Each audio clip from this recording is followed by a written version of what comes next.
लखपति दीदी के कार्यक्रम के लिए रविवार को प्रधानमंत्री मोदी जलगांव दौरे पर आए थे, लेकिन उनके इस दौरे पर विधान परिषद के नेता प्रतिपक्ष अंबादास दानवे ने तीखी आलोचना की।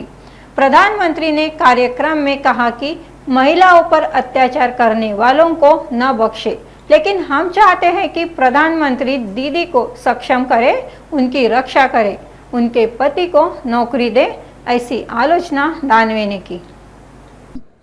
फक्त भारतीय जनता पार्टी ज्या पद्धतीनं काम करते यांना सुखाशी दुखाशी काही घेणं देणं नाही आहे। निलाजरेपणे सगळ्या विषयाचं समर्थन करतात। इथं लखपती दीदी, इथं दीदीवर बलात्कार होत आहेत। मग कलकत्त्यात असेल, आसाममध्ये असेल, राजस्थानमध्ये असेल, महाराष्ट्रामध्ये असेल, महाराष्ट्रामध्ये छोट्या छोट्या मुलीवर। आणि असं असताना लखपती दीदीला लखपती करण्यापेक्षा मला असं वाटतं दीदीला सक्षम करा।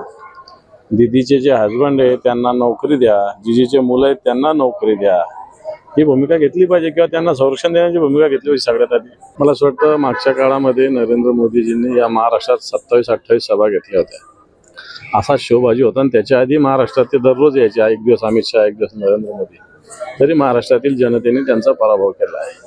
मग असे कार्यक्रम घेतल्यामुळं जनजागृती होण्याऐवजी त्यांच्याविषयी जनतेच्या मनात रोष निर्माण होतोय आणि हा रोष आहे म्हणूनच ते कार्यक्रम घेतात, परंतु ही सायकल आहे याच्यामुळे आणखी रोष वाढतोय। बरोबर आहे ना, आताची राज्याची स्थिती काय, 7,88,000 कोटी रुपयाचं कर्ज राज्याच्या डोक्यावर आहे। असं असताना विकास कामं सगळी खुंटलेली आहे, राज्यातल्या प्रत्येक रस्त्यावर खड्डे पडलेले आहे।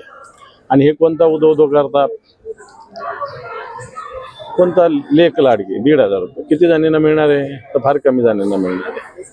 परंतु ही लेख सुरक्षित आहेत का, राज्यात विकास कामं चालू आहेत का, राज्यातले रस्त्यावरचे खड्डे संपलेले आहेत का, राज्यातील शिक्षण व्यवस्थेमध्ये विद्यार्थ्यांना गणवेश मिळालेले आहेत का, राज्यात शेतकऱ्यांच्या पिकाला योग्य भाव मिळतोय का, विमा मिळतोय का, राज्याच्या शेतकऱ्यांना तुम्ही जाहीर केलेलं अनुदान प्राप्त होतंय का। मला ह्या विषय सरकार विसरले।